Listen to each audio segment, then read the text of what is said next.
Hello, dear students. Today we're going to talk about developmental theories. What is a theory? A theory is an organized set of ideas that is designed to explain development. When we talk about theory, this is something that has gone through scientific method. If you're familiar with scientific method or scientific analysis, like experimentation. In development, theories suggest how or why people change or remain the same over time. Now we have different theories, Freud, kay Piaget, kay Erikson, kay Skinner, kay Vygotsky. Diba? It has explanations why a child is like that or why is an adult like that or an adolescent. A theory is essential for developing predictions about behavior. Predictions result in research that helps to support or clarify the theory. For example, Piaget has a theory about object permanence, no, na kung yung mga bata, babies, no, if there's an item, tapos itinago mo sa kanila, hindi na nila makikita, hindi na nila ma-remember. But then another theory contradicts yung sinasabi ni Piaget na nakikita naman daw ng bata, but then baka limited lang daw yung motor movement ng bata. 'Di ba? Yung baby. So, pwedeng nakikita niya, kaya lang hindi pa siya marunong maglakad or hindi pa niya kayang gamitin yung hand niya, so hindi niya ma-explore yung kanyang environment. The first theories we will explore are explanation for what motivates us. They are referred to as psychodynamic theories because they suggest that psychological needs motivate our actions. These include Freud's psychosexual theory and Erikson's psychosocial theory. Freud's psychosexual theory. Sigmund Freud offered the first comprehensive theory of personality, an explanation of how the management of early biological drives and motives could result in certain personality traits. He lived from 1856 to 1939, witnessing the Victorian era in England, World War I, and the start of World War II. During that time, si Freud, um, sa Vienna, Austria, during World War I, at the start of World War I, yung mga books niya, pinasunog yun ni Adolf Hitler. And nanganganib din yung buhay ni Freud. That's why they moved to London, no, para doon na siya tumira. He died due to cancer of the jaw. Kasi if you're going to look, even in this picture, no, mahilig siyang mag-opium. No? So, because of that, yun yung, possibly, no, that's one of the reasons kung bakit siya namatay. He lived in a time in which genetics was a popular explanation for human behavior, and many behaviors were believed to be instinctive. But Freud studied an ailment called hysteria. What is this hysteria na sinasabi? Hysteria was originally thought to be disordered only women suffered. It was referred to as the disease of the wandering womb because the Greeks thought it resulted from the womb becoming dislocated in the body. So kapag yung mga tao nagkakaroon ng hysteria, nagwawala, umiiyak, no, they thought na sa babae lang yon, sabi ng mga Greeks. But then, even men began to suffer from hysteria-like symptoms. Ang paniniwala nila, only genetically inferior men were vulnerable. Kasi sinabi nga natin kanina, lahat ng mga behavior during Freud's time, they were explained through genetics. So, pagka mahina yung lalaki, pwede siyang magkaroon ng hysteria. And then, sabi ni Freud, kaya nagsasuffer yung mga men ng hysteria because they shared the trauma of war. Now, try to remember, nagkaroon ng World War I. Nakita niya si World War I, nakita rin niya, na-witness din niya si World War II. Freud found that when they were able to talk about the trauma or their fears of what might happen when they reach combat, their symptoms dissipated. So, doon nag-start yung talking cure. So, even the men, no, when they talk about their problems or their toka, nadidissipate, pwedeng mabawasan or mawala. That is the talking cure. Freud also believed that early childhood experiences were often the source of mental anguish and the importance of parenting for shaping personality. So, if you remember the theories of Freud, yung mga psychosexual stages, no, those are the importance of parenting for shaping personality. Like, if you are oral fixated, diba, anal fixated, that would determine your personality. He viewed mental illness not as a result of being evil, immoral, or disease, but because of an inability to handle painful realities of one's life. Okay, kasi during that time, during the Middle Ages, they thought that mental illness is a result of being evil, immoral, or disease, no? Naniniwala rin sila na nasasapian kapag ka ikaw ay mental illness. Pero sabi nga ni Freud, kasi hindi mo maharap yung mga realities of one's life, which is na-experience rin niya during his time because of the war, World War I, World War II. Freud also brought the study and use of psychology out of the academic world into the real world. If you remember, no, during his time, kagaya ng sinabi natin kanina, all behaviors can be traced to genetics. No, pagka kasi ganoon, that's the academic world and into the real world. So, binigyan niya ng mga practical meaning or explanation yung mga nangyayari sa behavior.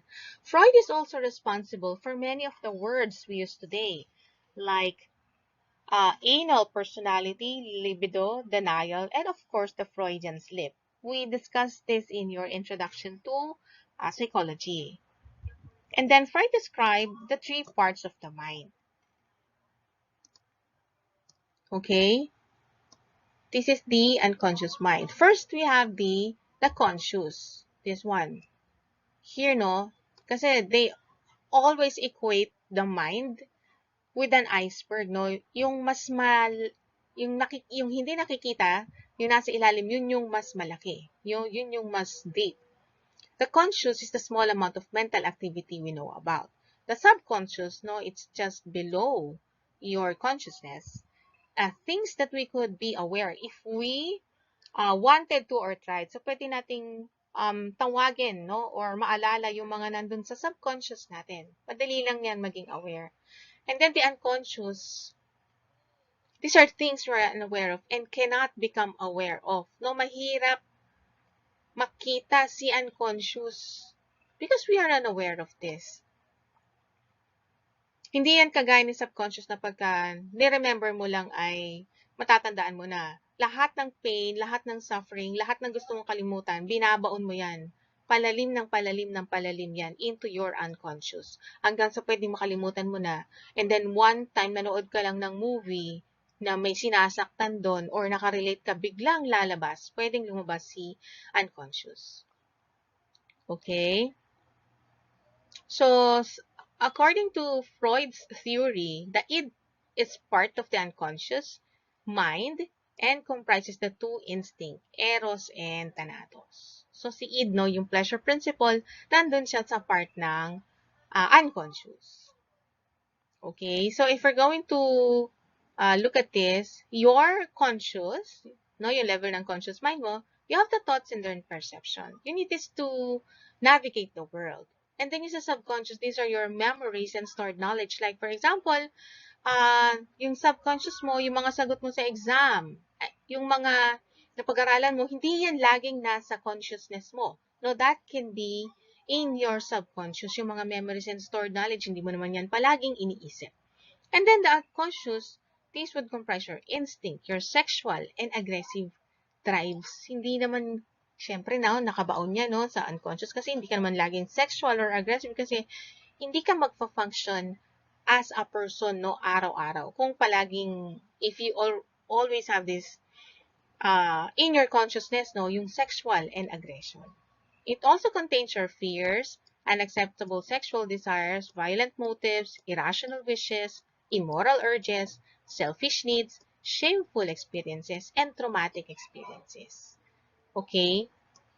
Hindi ka pwedeng palaging takot.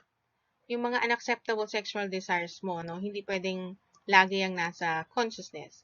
So, these are the content of your unconscious. Freud described a variety of defense mechanisms or ways to distort and therefore be able to handle painful truths. Okay, yung mga tao kasi, the reason why they gumagamit ng defense mechanism kasi they cannot handle the truth. They cannot face the painful truth. Patuloy nilang niloloko ang kanilang mga sarili kasi it's painful. And if it's something painful, mahirap mabuhay. Mahirap mag-continue ng living. So, may purpose at may function itong mga defense mechanism. Okay, few of us can handle painful experiences psychologically as soon after it happens. Hindi naman, konti lang yung tao na nakaka-handle ng mga problem nila, no? So, don't worry if you can identify with some of these. Hindi naman ibig sabihin na kapag ginagamit mo ito, you have a mental disorders. It just means that these are common. Okay, let's start with repression. Repression is unknowingly placing an unpleasant memory or thought in the unconscious. No, you try to avoid thinking about something that is upsetting. Okay? Pwedeng sasabihin, don't worry about it. Just stay busy. Huwag mo na lang yung pansinin, magpaka-busy ka na lang. Or, example, not remembering a traumatic event such as being sexually abused as a child. These are unpleasant memory. Next, we have regression. Regression is reverting back to an immature behavior from an earlier stage of development. No, ang one classic example ng regression ay, if you remember, may mga bata na naiihi sa lawal or naiihi. No, kasi that's one way kasi syempre yung pag-ihi ng bata sa salawal, sa mga babies lang yun, no? Sa mas bata. Kapag that's reverting back to an earlier stage of development. Why? What's the reason? Regression involves returning to a time in life when you felt safe. Okay? This means to revert back to your childhood psychologically. Why?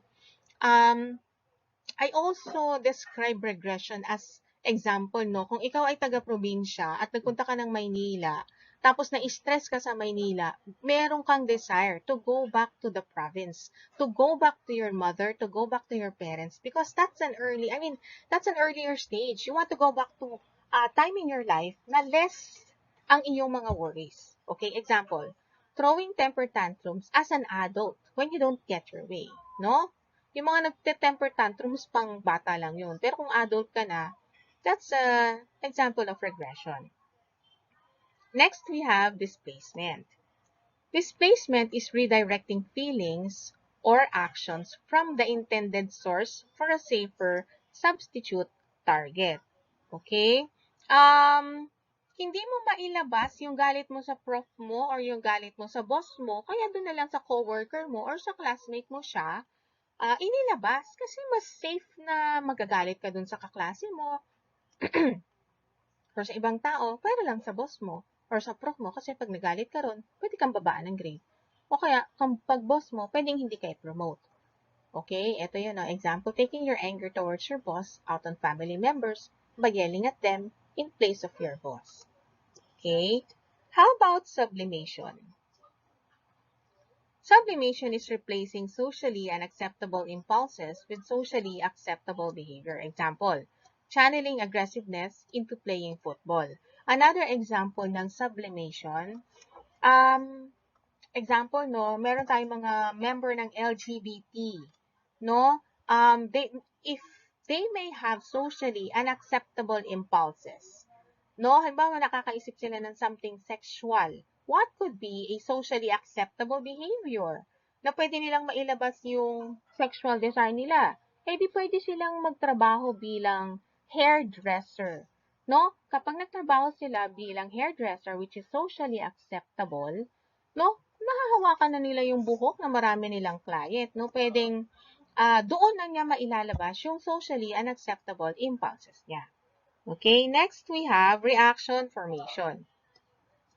This is overacting in the opposite way to one's true feelings. Okay? Example, being overly protective of an unwanted child. Ayaw mo talaga dun sa bata, pero baliktad ang pinapakita mo.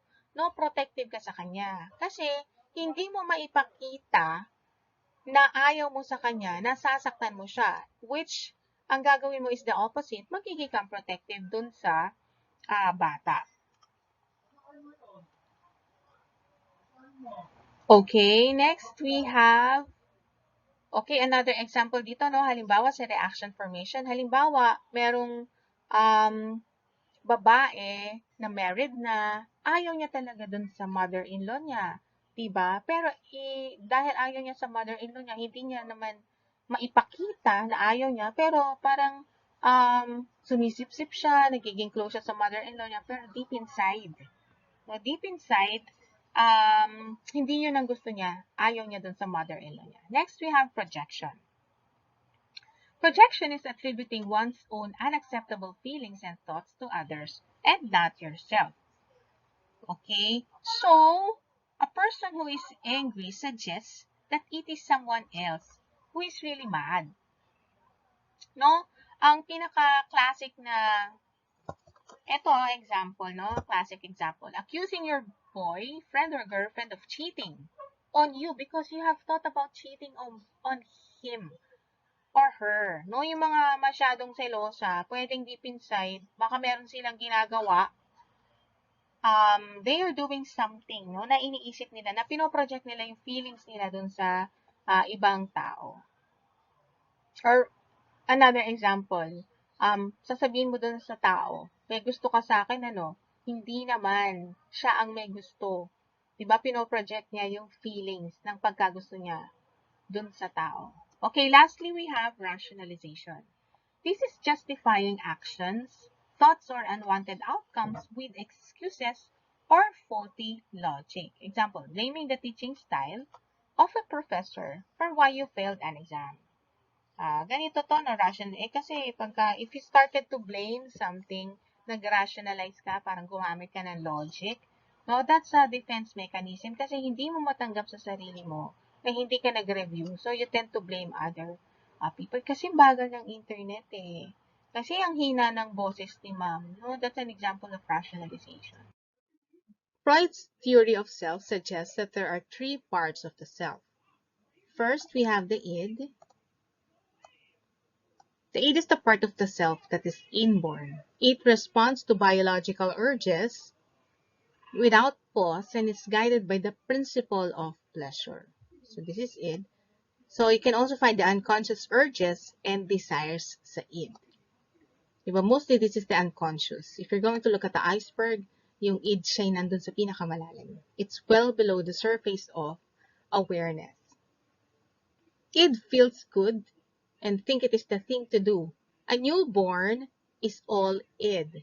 The newborn cries when hungry, defecates when the urge strikes. Next, we have the ego. The ego or the self, that's the reality principle. It develops through interaction with others and is guided by logic or ito nga yung sinasabi natin, reality principle. It has the ability to delay gratification. It knows that urges have to be managed. It mediates between the id and the superego using logic and reality to calm the other part of the self. So, ego is mostly conscious, no? You have the ideas, the thoughts, the feelings of which we are aware. Kasi nga gumagamit ito ng reality. So, there's an awareness and logic. So, it also contains your preconscious or material that can easily be recalled. Next, we have the superego. It represents society's demand for its members. It is guided by the sense of guilt. Values, morals, and the conscience are all part of the superego. So, the superego is the ego ideal and it's the moral guardian. No, it's guided by the sense of guilt. Next, we have the psychosexual development. The personality is thought to develop in response to the child's ability to learn to manage biological urges. Parenting is important here. If the parent is either overly punitive or lax, pag punitive, no, puro punishment or lax, no? Kahit ano, pwedeng gawin ng bata. The child may not progress to the next stage. First stage, we have the oral stage. This is from birth to around age 2. The infant is all id. At this stage, all stimulation and comfort is focused on the mouth and is based on the reflex of sucking. Too much indulgence or too little stimulation may lead to fixation. So the infant achieves gratification through oral activities such as feeding, thumb sucking, and bubbling. Pagka too much indulgence, kung nasobrahan or too little, kulang naman, pwedeng yung bata magkaroon ng fixation or orally fixated. Ang sinasabi rito ni Freud, that's why this is related to personality. Pagka meron siya oral fixation, paglaki niya, pagtanda niya, pwedeng stimulation na sa oral, kain siya ng kain or nag-yosi. Next, we have the anal stage. This is from 2 to 3 years old. The child learns to respond to some of the demands of society, such as bowel and bladder control. The anal stage coincides with potty training or learning to manage biological urges, yung pag-ihi or yung pagdumi. The ego is beginning to develop pagdating sa anal stage. Anal fixation may result in a person who is compulsively clean and organized or one who is sloppy and lacks self-control. Okay, pagka nagkaroon ka naman ng fixation, pwedeng ang linis-linis mo na tao or masyado kang madumi or disorganized or somebody who is sloppy and lacks self-control. Next, we have the phallic stage. So this is from 3 to 7 years old. The child learns to realize the differences between males and females and become aware of sexuality. This occurs in early childhood and marks the development of the superego. Yun nga, no? And the sense of masculinity or femininity as culture dictates. Pag sinabing as culture dictates, kung paano ba ang pagiging babae sa ganitong culture sa Amerika or dito sa Pilipinas or sa mga Muslim, depende sa culture. Next, we have the latency. The child continues his or her development, but sexual urges are relatively quiet. So this is 7 to 11 years old. During middle childhood tono, yung latency, when a child's urges quiet down and friendships become the focus. The ego and superego can be refined as the child learns how to cooperate and negotiate with others. Lastly, we have the genital stage. This is the growing adolescent. This is where the growing adolescent shakes off all dependencies and learns to deal maturely with opposite sex. It continues through adulthood, no, from adolescent stage to adulthood. The occupation is sex and reproduction.